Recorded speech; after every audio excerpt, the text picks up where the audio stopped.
Elizabeth Warren is not a Native American. And if I'm being honest, when you really think about her answer, the answer that she gives when questioned on why did you call yourself such, it doesn't really make much sense. I'll explain what I mean when we come back. Welcome to the Soapbox.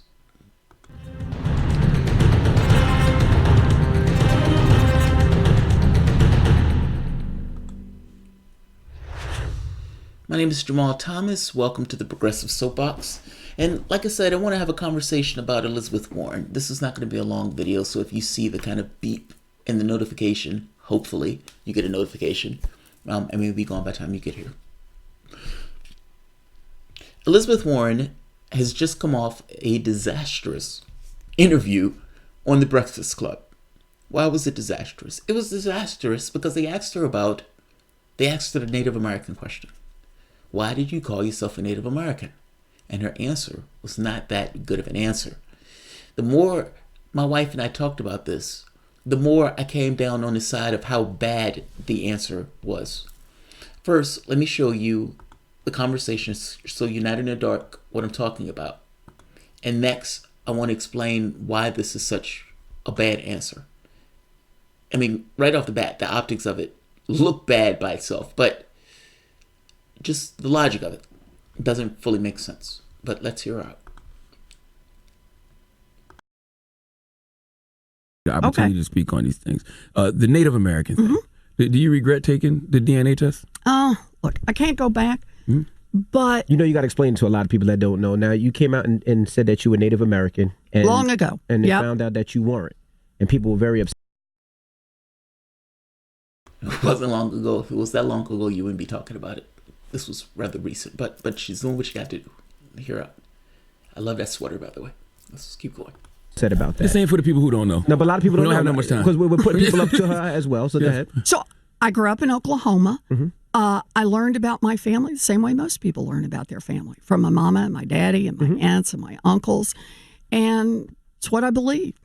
But I'm not a person of color. I'm not a citizen of a tribe. And I shouldn't have done it. If you had a chance to do it over, would you? I can't go back, but I shouldn't have. Right off the bat, this question makes it look like something that she did was wrong. He's asking her, would you go back and do it over again? These are questions almost in a condemnative tone, in the sense of, why did you say that you are a person of color? That's basically where he's coming from. And it's her coming from, well, I thought I was, based on what my family told me growing up in Oklahoma. Let's keep going. But what I can do is try to be a good partner. And to see us do this in university. First, housing for healthcare disparity, black women. We got... Now, she's pivoting here, but Charlemagne is going directly back to, why did you call yourself a person of color? So I'm moving past this. Serious problems. And by the way, just so we're clear, I don't care about this, per se. Like, when we're getting to issues where I'm talking about, Medicare for all, that's something I care about. I have medical issues. I'm going to have medical issues in the future. That's something I think is a good idea for the entirety of the population, however, in getting rid of this notion of this kind of perniciousness of medical bills. It's a horrible thing. We as a society can come together to solve that. Her calling herself a Native American in no way touches that issue. This notion of my mom being secure with this notion of Social Security, getting paid a decent wage for work. Any person that works a job shouldn't go hungry. Like, those are things that I care about. Those are things that affect me and move me in a political sense. So just because I'm talking about this doesn't necessarily mean I think this is the bee's knees and the importance of all things. Those issues that Elizabeth Warren pushed for from the standpoint of domestic policy, I agree with her on many of those issues. So this doesn't affect that. But there is something odd to this that I do want to talk about, because I got to be honest, the more my wife and I talked about this, the stranger this particular issue got. And as we explored it in one of the other shows, What she's saying doesn't make sense, and I'll explain. But I want to hear her last side of the story on this. About reparations as well. Yeah. So what, your family told you were Native American? Yeah. Charlamagne tells me I'm Dominican, but I don't believe him. You are. How long did you hold on to that? Because there was some report that said you were Native American on your Texas bar license, and that you said you were Native American on some documents when you were a professor at Harvard. Like, why'd you do that? So it's what I believe. You know, that's, like I said, it's what I learned from my family. When did you find out you weren't? Well, you know, I'm not a person of color. I'm not a citizen of a tribe. And tribal citizenship is an important distinction.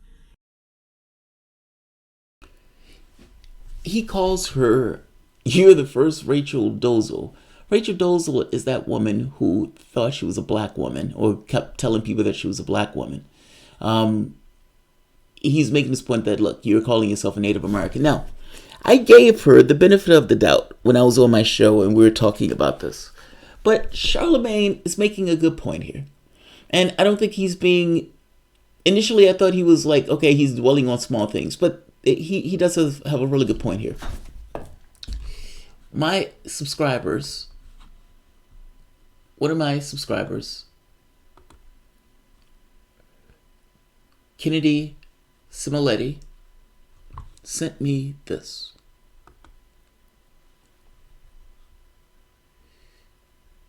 For one, they're scant women of color role models. In my 3 years at Stanford Law School, there were no professors who were women of color. Harvard Law School hired its first woman of color, Elizabeth Warren, in 1995. Why would it make no difference to have women of color as a professor? They hired their first woman of color in 1995, Elizabeth Warren. This is Fordham Law Review. Here's another one. Elizabeth Warren, school attendant, University of Houston, bachelor's, Rutgers Law School. Race, American Indian. What? American Indian.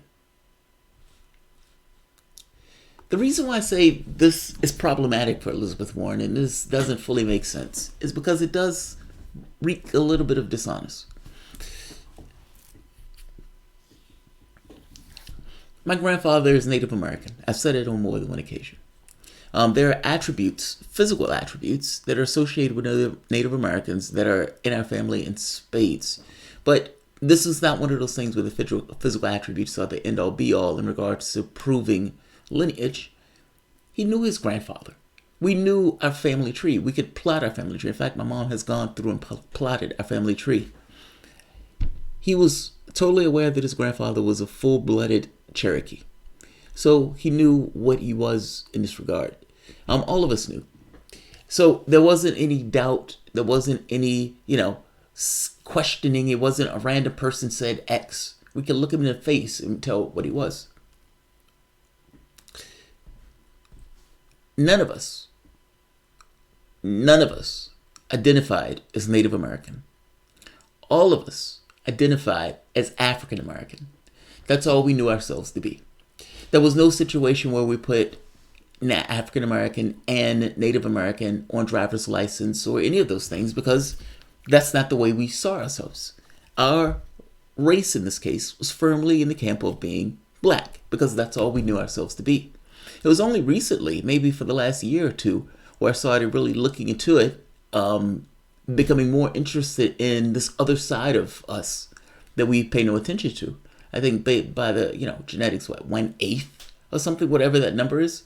But even for me, growing up and even understanding completely from the time that I was very young that my grandfather was Native American, it never occurred to me to put down on any of my documents that I was multiracial. It never occurred to me once. Now, people are different. So don't misunderstand me. This doesn't necessarily mean the end all be all, but from my bearing on the world and from my perspective of the world, it never occurred to me to put biracial in this case, because for all I knew, I was black. Now, my point is this. If Elizabeth Warren was pursuing her life and somebody random in the family said, well, you're partial Native American. Is that random person saying that enough for her to really find herself to be biracial? Like, does it really dig into her, even if it was true? Even if some random person said you're a Native American, does she really process the world in the way that Native Americans will process the world? Like, does she really consider herself biracial? That's the part that I'm dicey on, and that's the part that gets interesting to me. Because for Elizabeth Warren to not have any kind of motive in this, meaning to use that to get some level of favor in trying to get into school, or to some favor and for whatever circles she's trying to swim in, she would have had to have this level of binding with this thing. I mean, she's putting this stuff on her licenses and whatnot. So I have to believe that she really believes this. And I have a hard time believing that she does. So I have to ask, why would somebody do this? Now, it would make sense for the person to do it if they believe that it would help them get into a particular university or a particular school, or that people will look on them with a particular favor because they're somehow multiracial or because they're Native American. It's not so much that there may be a political motive in this, because at the time she was in the school, there was no reason to believe that she was getting into politics. But maybe to get into the school. I mean, if you take out that political sinister angle and you take the most rational angle, why would a person do that? A person may do that if somebody in their family did say they were Native American. No, they hadn't necessarily bound with any notion of a tribe or anything else, but they thought it's advantageous to me in some sphere. You only have to go to what they're thinking, not necessarily what's real in reality. Looking at this and saying Elizabeth Warren didn't profit from this is a little bit different than whether or not she thought she was going to be able to profit from this. I hope that makes sense. There's a difference in those things. Any random person, many random people, as they pursue their life, they try to use the advantages that they have at their disposal to try to get from one place to the next. Somebody tells you you're part Native American, you look on your college application and you believe that you're going to get some advantage for saying, okay, I'm part Native American. You run with it. Nobody thinks at the time that they're going to be running for president later on, and people are going to have questions about, why did you say you're Native American? You're clearly not Native American. Also, she decided to take that DNA test, which implied that to some degree she thought that there was something there. No, she might not have felt herself as full-blooded in this way, but she might have thought there's something there. There's a sliver of something. There's a micro, particle of something that I can come back and say, see, I'm 1/1 billionth Native American. She didn't even get that. But that's kind of my point with this. Like, I would have to believe that she really did identify with Native Americans when she's accepting stuff like this.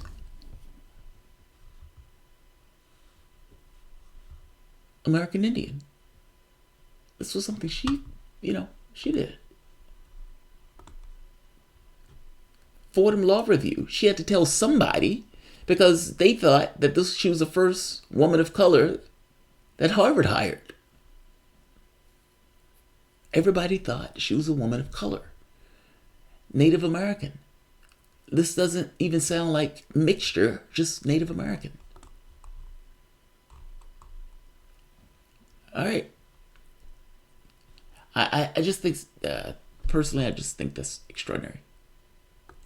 Warren has essentially put forth this notion that she was Native American, and this came tumbling down on her head.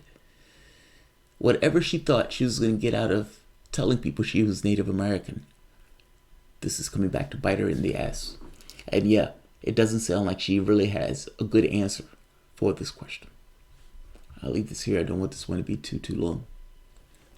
And let's see. Expanding electrons. Elizabeth Warren showed up in my mobile home court this week to support us against the 50+% rent increase. Thread, lightly, Jamarl. Look, what I said before I started this video, I said two things. Elizabeth Warren's domestic policy, I often agree with the things she's purporting to push for on the domestic front. I also made the point that in the grand scheme of things, from the standpoint of things that will positively affect our life, this doesn't apply. Doesn't apply. It's not that important in that context. I'm saying, putting that stuff to the side for the moment, her answer is problematic. That's my only point. She doesn't have a good answer for this. Winkle the Burner Bro, to answer you from earlier, I'm just worthless loser. Thanks for everything. You're a worthless loser. Thanks for everything. Oh, Winkle. Winky. Oh, I'm sorry, Winkle. Winkle, you are what you think you are. I say that as an absolute to some degree. Like, don't misunderstand me. The perception that the public has of the individual matters. In fact, it matters greatly. That person belonging to be, part of a group and their role in the larger context of things. People who get disaffected, these guys are like killers and whatnot. So the group and the perspective of the group and that individual's perspective in the way they relate to that stuff matters. But also the individual and what that individual thinks of themselves colors the rest of their world. It's dramatically important. Even if you don't think you're the bee's knees, you should think that you're the bee's knees just to be able to operate in our society. My point is, Winkle, you're not a loser any more than anyone else is. We're all to some degree fuck-ups. That's just kind of, a human thing. I don't know what's going on, but of all the things that are true, the one thing that's true is you're not a worthless loser. All human beings have a basic worth just by virtue of them being human beings. At least that's my belief in it. All of those human beings have the capacity to do something for somebody, to give love, receive love, to experience. I mean, yeah, Michael, you're not a worthless loser any more than anyone else is. All right, I want to end this because I didn't want this one to go too long. If you guys enjoy the content, please feel free to share, like, subscribe. You can always support through PayPal or Patreon. Made it a point to not attribute a race to my youngest, who is cinnamon flavored due to the fact that the grading scale is different according to race on the government testing. Wow, I did not wish her to be stupid.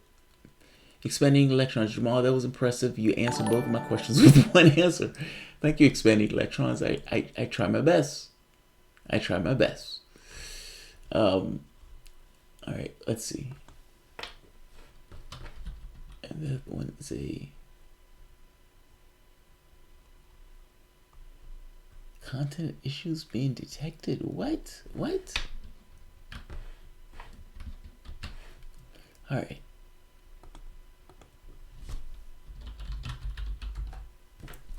Give me 1 second.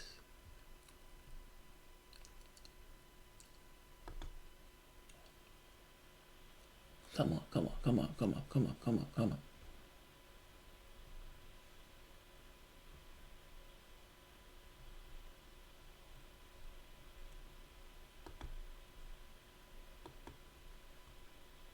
Kills for a living.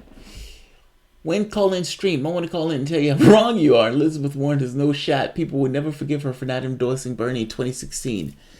So the call-in show, that was supposed to be Sunday, but we didn't get the opportunity to do it Sunday because my wife had a previous engagement with family. I guess we're going to do it on the next show. Both of us were somewhat under the weather today, so it wasn't going to happen, and we want to give people a heads up before we do it. So let's try to get that for next show. Kills for a living. You can tell me how wrong I am. Democrats, when you report voting percentages out of the total that voted as opposed to the total number of registered voters, you lose the ability to analyze where you need to reach out as a candidate and new voters. The Democrats have no intention of reaching. Yes, I don't believe they have an intention of reaching either. Lightness. I've heard a rumor that divisions amongst black community between various skin tones where lighter tend to be pushed over darker ones. Can you shed any light on this? So that's true. Identity politics. There was a division in the black community dealing with race, and even within the context of race. So lighter skinned blacks believing to some degree that they were somehow better, as opposed to darker skinned blacks. It's almost like if you vilify blackness, think of it like money. If you epitomize the rich, you by definition almost vilify the poor, because you have people who essentially are repellent by the poor, and all of the virtues are bestowed upon the upper crust in a sense. The same thing in an odd way was somewhat true with skin tone. You had white as being this kind of upper on the food chain, and then you had light-skinned blacks believing to some degree that they were somehow better than the darker skinned blacks. This existed, and to some degree still may exist. So it's just a virtue of the system itself. It's a byproduct of the system that we were placed into. Oh, yeah. All right.